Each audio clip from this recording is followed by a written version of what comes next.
नितेश राणे यांनी पुन्हा एकदा वादग्रस्त विधान केलंय। पीर बाबा वगैरेंचे थडगे उखडून फेका असं मंत्री नितेश राणे यांनी म्हटलंय। मोहम्मद पैगंबरला मानणारे लोक मुस्लिम पीर बाबा मानत नाहीत असं विधान नितेश राणे यांनी केलं। हे हिंदू राष्ट्र आहे आणि इथे आता फक्त हिंदूंचंच हित पाहिलं जाईल असं मंत्री नितेश राणे यांनी म्हटलं। हे जे काय थडगे विडगे हे काय बांधून ठेवलेत ना, हे पीर वीर बाबा बिबा याला का कोण विचारू नका या राज्यामध्ये, ढकलून टाका बाहेर त्यांना।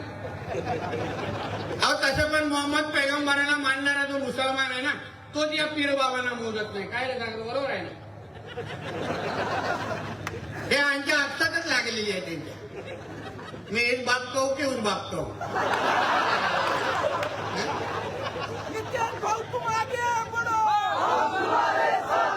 म्हणजे हेच अगर त्या पीर बाबाला यांच्या मोहम्मद पैगंबराला मानणारे तेच अगर त्या पीर बाबांना मानत नसतील, तेच अगर त्या थडग्यांना मानत नसतील, तर आम्ही कशाला ठेवायच्या रस्त्यांवर हे सगळं काय वरती आलेलं गॅस सिलेंडर।